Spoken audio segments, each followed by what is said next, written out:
Hi friends, welcome to our channel. So straight to the point. మొన్న 2 రోజుల నుంచి కూడా సోషల్ మీడియాలో, మెయిన్లీ ట్విట్టర్లో అండ్ ఇన్స్టాగ్రామ్లో బాగా వైరల్ అవుతున్నటువంటి video Telugu standup comedian Anudeep Katikala. ఇక్కడ నేను మీకు ఫోటో వేస్తాను. ఎందుకంటే వాడు వీడియో వేసినా, వాడు తప్పు చేస్తాడని చెప్పేసి ఎత్తి చూపించి వీడియో వేసినా, లేకపోతే వాడు ఫోటో వాడినా, వాడు చేసింది తప్పు తిరిగి కాపీరైట్ వేస్తున్నాడు వాడు.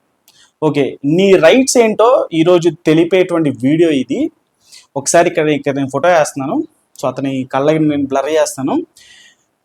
బట్ అతను చేసినటువంటి పని ఏదైతే ఉందో క్షమించరాని నేరం, ఖచ్చితంగా క్షమించరాని నేరం అది. ఎందుకంటే ఒక స్టార్ హీరో రామ్ చరణ్ గారిని, అలాగే ఆయన సతీమణైనటువంటి ఉపాసన గారి మీద, అలాగే డిప్యూటీ సీఎం అయినటువంటి పవన్ కళ్యాణ్ గారి మీద, అలాగే మెగాస్టార్ చిరంజీవి గారి మీద, not only mega family heroes Balakrishna గారి మీద, ఎన్టీఆర్ గారి మీద, వీళ్ళందరినీ ఒక స్టార్ హీరోస్ వీళ్ళని అడ్డు పెట్టుకొని వాళ్ళ పర్సనల్ లైఫ్స్ గురించి మాట్లాడి చాలా హీనంగా కమెంట్స్ చేస్తూ దాని మీద వ్యూవర్షిప్ గెయిన్ చేసుకుని, అటెన్షన్ గెయిన్ చేసుకొని డబ్బులు సంపాదించాలి అనేటువంటి నీచమైనటువంటి ఆలోచన ఉన్నటువంటి వ్యక్తి ఈ అనుదీప్ కటికాల. తను అన్నటువంటి కమెంట్ ఏంటంటే, తన ఇన్స్టాగ్రామ్ ఐడి ఉంటుంది, మీరు సెర్చ్ చేయొచ్చు అనుదీప్ కటికాల అని చెప్పేసి. అక్కడ వీడియోస్ ఉంటాయి, యూట్యూబ్ ఛానల్ కూడా ఉంది. ఇక్కడ ఎందుకు ప్లే చేయట్లేదంటే, ఇది ప్లే చేసినా సరే వాడు కాపీరైట్ వేస్తాడు. ధైర్యంగా నేను తప్పు చేశాను అని తనకి తెలుసు, అయినా సరే చాలా, అంటే అతను ఏదో పెద్ద ఇంటలెక్చువల్ లాగా ఫీల్ అయిపోయి, నేను ఏం మాట్లాడినా సరే ఎవడు నన్ను ఏం పీకలేడు, ఏం చేయలేడు అనేటువంటి ధైర్యం వాడికి. సో వాడు బేసిక్లీ ఏం కమెంట్ చేశారంటే, ఉపాసన గారి నెట్వర్త్ కంటే కూడా రామ్ చరణ్ గారి నెట్వర్త్ చాలా తక్కువ అంట. రామ్ చరణ్ గారు ఎంత ట్రై చేసినా ఉపాసన గారి నెట్వర్క్ని మ్యాచ్ కూడా చేయలేరంట. నెట్వర్క్ చూసుకొని వాళ్ళు మ్యారేజ్ చేసుకోలేదురా. ఫస్ట్ వాళ్ళది ఫ్రెండ్షిప్, దాని తర్వాత వాళ్ళు లవ్ మ్యారేజ్ చేసుకున్నారు. ఆ విషయం నీకు తెలియదు కదా. తెలియనప్పుడు మూసుకొని ఉండాలి, ఏది పడితే అది వాగకూడదు. అట్లాంటి వాడినంట బాడకోలు అంటారంట. పెళ్ళానికంటే తక్కువ సంపాదించే వాడిని బాడుకో అంటారంట. I'm not calling Ram Charan a బాడుకో, ఆబ్వియస్లీ నాట్ అని చెప్పేసి చాలా సరదాగా, చాలా హీనమైనటువంటి కమెంట్ చేశాడు. రామ్ చరణ్ గారు ఎంత కష్టపడి ఈ స్థాయికి వచ్చారో, తండ్రి మెగాస్టార్ అయినా సరే రామ్ చరణ్ గారు తన స్వీయ కష్టంతో ఈ రోజు పాన్ ఇండియా బయటకు ఒక ఇమేజ్ ఏర్పరచుకున్నారు. పెద్దకి ఎంత కష్టపడుతున్నారు పాత్ర కోసం మనం అందరం చూసాం. సంవత్సరంలో 100 రోజులు 200 రోజులు మాలలో ఉండేటువంటి రామ్ చరణ్ గారిని, ఆయన వ్యక్తిత్వం చూసి, ఆయన ఫిట్నెస్ చూసి, ఆయన బయట ఉండేటువంటి విధానం చూసి అందరూ ఇన్స్పైర్ అవుతుంటారు. అభిమానులు, నాట్ ఓన్లీ ఫ్యాన్స్, బయట ప్రతి ఒక్కరు కూడా. అతను అంత పెద్ద కుటుంబం నుంచి వచ్చి కూడా దీక్ష తీసుకొని ఎంత ఎత్తుకు ఎదిగినా ఒదిగి ఉండాలి, సక్సెస్ని చూసి మనకి పవర్ రాకూడదు, హమ్ములుగా ఉండాలి, డౌన్ టు ఎర్త్గా ఉండాలని చెప్పేసి మాల వేసుకుంటూ ఉంటారు. ఆయన ఫెయిల్యూర్లో ఉన్న మాల వేసుకుంటారు, సక్సెస్లో ఉన్న మాల వేసుకుంటారు. అంత డివోషనల్ పర్సన్ రామ్ చరణ్. అలాగే ఫిట్నెస్, ఆ బాడీ ఏదైతే ఉందో ఒక వెజ్ డైట్తో క్రియేట్ చేసుకున్నటువంటి బాడీ అది, నాన్ వెజ్ డైట్తో కాదు, స్ట్రిక్ట్ వెజ్ డైట్. ఆఫ్టర్ ధృవ అప్పుడు కూడా ఆయన vegan, vegan and non veg తింటారు కానీ ఫుల్లీ వీగన్. ఆయన ఓన్లీ వెజ్ మాత్రమే తింటారు. ఆ వీగన్ డైట్తో పెద్ద పెహల్వాన్ లాంటి బాడీని ఏర్పరచుకున్నారు ఆయన. ఎంత కష్టం అది, ఎంత కష్టపడితే ఒక వెజ్ డైట్తో అంత బాడీ వస్తుంది. ఎంత దమ్ము ఉండాలి, ఎంత డెడికేషన్ ఉండాలి. నువ్వు ఇంత పొట్ట వేసుకొని చేతిలో ఒక మైక్ పట్టుకొని ఆ మైక్ ఎక్కడ కావాలంటే అక్కడ తోసేసుకో. ఫ్యాన్స్ అందరూ రెడీ అయిపోయారు. పవన్ కళ్యాణ్ గారి మీద కూడా కమెంట్ చేసాడు. పవన్ కళ్యాణ్ గారి డైవర్స్ మీద కమెంట్ చేశాడు. నిహారికకి డైవర్స్ కావాలంటే పవన్ కళ్యాణ్ దగ్గరికి వెళ్ళి, బాబాయ్ నాకు డైవర్స్ పేపర్స్ మీద సైన్ ఎక్కడ పెట్టాలి నువ్వు చెప్పవా అంటే, లెఫ్ట్లో పెట్టాలా రైట్లో పెట్టాలా అంటే, నాకు తెలుసు పాప, నేను ఇప్పటికీ 2 సార్లు సైన్ పెట్టాను అని చెప్పేసి చాలా నీచంగా ఒక డిప్యూటీ సీఎం స్థాయిలో ఉన్నటువంటి వ్యక్తి కోసం మాట్లాడేటువంటి మాట్లాడు. ఇటువంటి మాటలు మాట్లాడి దాంతో వ్యూవర్షిప్ గెయిన్ చేసుకుని ఆ డబ్బులతో బియ్యం కొనుక్కుంటే ఆ బియ్యం నీ ఒంటికి మంచిది కాదురా.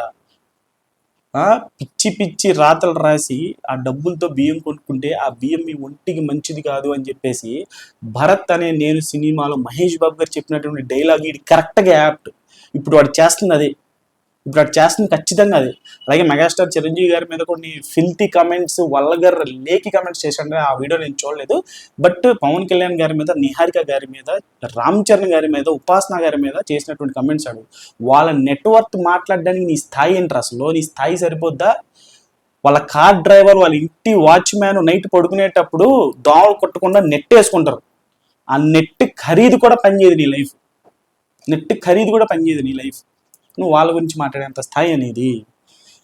ఇప్పుడు వాడి మీద యాక్షన్ తీసుకోవడానికి ఫ్యాన్స్ అందరూ రెడీ అయిపోయారు. హైదరాబాద్లో ఉండేటువంటి రామ్ చరణ్ ఫ్యాన్స్ చాలా హ్యూజ్ లెవెల్లో వాడి మీద చాలా సివియర్గా యాక్షన్ తీసుకోవాలి, వాడితో అపాలజీ వీడియో చెప్పించాలని చెప్పేసి ఫిక్స్ అయిపోయారు. సో ఫైనల్గా ఏం జరిగిందంటే రామ్ చరణ్ గారి లీగల్ టీం నుంచి వచ్చినటువంటి ఇన్ఫర్మేషన్ ప్రకారం వాడి మీద మనం లీగల్గా వెళ్దాం, మ్యాన్ హ్యాండ్లింగ్ వద్దు. మ్యాన్ హ్యాండ్లింగ్ చేస్తే బికాజ్ నార్త్లో స్టాండప్ కమెడియన్స్ చాలా మంది ఉంటారు, వాళ్ళందరూ కూడా ఒక అసోసియేషన్ లాగా ఉంటారు. ఆ అసోసియేషన్ మొత్తం ఏకమైపోతారు. బికాజ్ నార్త్లో స్టాండప్ కామెడీ అనేది చాలా అంటే పిచ్చలైట్ తీసుకుంటారు. అంటే వాళ్ళ హీరోస్ మీద, హీరోస్ పర్సనల్ లైఫ్స్ మీద, సినిమాల హిట్లు ఫ్లాప్ మీద, దాని మీద ఎవరైనా జోక్ వేస్తారు. హీరో పర్సనల్ లైఫ్ మీద కూడా జోక్లు వేస్తుంటారు. అక్కడ ఆ కల్చర్ వాళ్ళకి ఓకే, బట్ మనకి తెలుగులో మనకు ఓకే కాదు. It's not okay. It's not okay brother. North role లాగా వాళ్ళ ఫ్యాన్స్ లాగా వాళ్ళ హీరోస్ని, స్టార్ హీరోస్ని పర్సనల్ లైఫ్ల గురించి ఏదేదో మాట్లాడేస్తే వాళ్ళు ఊరుకుంటారేమో. మనం ఊరుకోం కదా, మన ఎమోషన్స్ మనకు ఉంటాయి. తెలుగు వాళ్ళు, తెలుగు అభిమానులు ఏ విషయం అయినా సరే చాలా సెన్సిటివ్, చాలా ఎమోషనల్.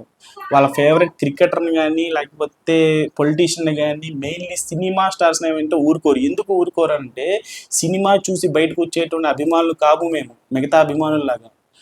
వాళ్ళ బర్త్డేస్ వస్తే వాళ్ళని చూసి ఇన్స్పైర్ అయ్యి ఎంతో కొంత సాయపడుతుంటాం, బ్లడ్ డొనేషన్స్ చేస్తుంటాం. We are not fans, we are all admirers of our heroes, of our Telugu heroes, not only mega heroes.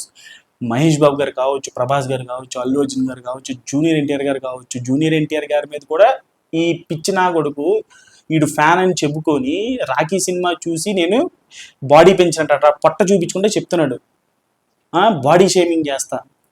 ఇవన్నీ నార్త్లో చెబుతాయేమో, సౌత్లో ఉతికి ఆరేస్తారు. చొక్కా పట్టుకొని బయటికి లాగి చొక్కా మొత్తం చిరిగిపోయి గుడ్డలు ఉడదీసి రోడ్డు మీద పరిగెట్టిస్తారు.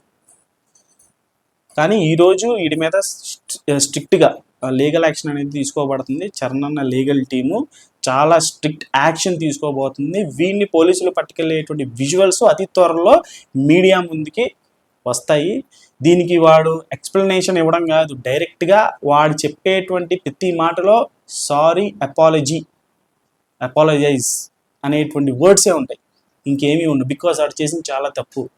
ఈ తెలుగు స్టాండప్ కమెడియన్ అనేది ఇదే ఫస్ట్ టైం. ఇప్పటివరకు ఎవరో పెట్టావు హెల్దీ జోక్స్ వేసుకో. ఒక హీరో పర్సనల్ లైఫ్స్ గురించి మాట్లాడడం, దాని నుంచి జోక్ క్రియేట్ చేసి నువ్వు ఏదో డబ్బులు సంపాదించి దాని మీద బతికేద్దామంటే నిన్ను బతకనివ్వరు. అర్థమవుతుందా? తెలుసుకో, నీతిగా బతుకు, నిజాయితీగా బతుకు. కామెడీకి చాలా మార్గాలు ఉంటాయి. కామెడీ కోసం దిగజారిపోవాల్సినటువంటి అవసరం లేదు. దిగజారిపోతే నువ్వు ఏ స్థాయికి దిగజారిపోతావు అంటే అదా పాతాళానికి పవన్ కళ్యాణ్ గారు ఏ రకంగా తను చెప్పారో అలా ఆ రకంగా నువ్వు అదా పాతాళానికి పోతావు. నీ కెరీరే ఉండదు, నీ కెరీర్ నాశనం అయిపోద్ది. నీ కెరీర్ నీ చేతులతోనే నువ్వు స్పాయిల్ చేసేసుకున్నావు. అయిపోయింది, నీ కెరీర్ స్పాయిల్ అయిపోయింది. నీ మీద ఈరోజు రేపన్ననాడు నీ పోలీసుల దగ్గరికి వచ్చి నేను తీసుకెళ్తా ఉంటే ఏం ఎక్స్ప్లెనేషన్ ఇస్తావు? సిగ్గుపడతారు మీ అమ్మ బాబు నేను కన్నందుకు. ఎందుకురా మంచి హెల్దీ జోక్స్ చెప్పుకోక ఏదో చేసుకోక మంచిగా పెట్టేవు, కమెడియన్స్ అందరికీ ఒక ప్లాట్ఫామ్ క్రియేట్ చేసావు. ఎందుకురా వాళ్ళ పర్సనల్ లైఫ్, వీళ్ళ పర్సనల్ లైఫ్ గురించి మాట్లాడడం? కల్చర్ సెన్సిటివిటీ అనేది ఒకటి ఉంటుంది. నార్త్ కల్చర్ వేరు, సౌత్ కల్చర్ వేరు. ఇక్కడ మన స్టార్ హీరోల పర్సనల్ లైఫ్ల గురించి ఎవ్వడం మాట్లాడినా రోడ్డు మీద ఈడ్చి కొడతారు. So as per the instructions of Ram Charan garu and his legal team, Hyderabad Ram Charan fans are not moving forward. అంటే మ్యాన్ హ్యాండ్లింగ్ అనేటువంటి అంశాన్ని పక్కన పెట్టేశారు. హీరో లీగల్ టీమ్ ఇన్స్ట్రక్షన్స్ ఇవ్వడం వల్ల అతని మీద చాలా స్ట్రిక్ట్గా లీగల్ యాక్షన్ అనేది తీసుకోబడుతుంది. సో ఖచ్చితంగా అతనికి తగినటువంటి శిక్ష పడుతుంది. అతను కామెంట్ చేసింది not only Ram Charan, Pawan Kalyan deputy CM ఆయన మీద కామెంట్ చేశాడు, చిరంజీవి గారి మీద కామెంట్ చేశాడు, బాలకృష్ణ గారి మీద, ఆయన కూడా ఇప్పుడు పదవిలో ఉన్నారు. అలాగే జూనియర్ ఎన్టీఆర్ మీద కూడా కామెంట్ చేశాడు. సో అందరి తరపున ఆడ మీద లీగల్గా యాక్షన్ తీసుకోబోతున్నారు రామ్ చరణ్ గారి legal team. Just wait for the visuals of this worst filthy fellow. So మీ అభిప్రాయం ఏంటి కూడా తెలియజేయండి. ఛానల్ లైక్ చేయండి, షేర్ చేయండి, సబ్స్క్రైబ్ చేసుకోండి.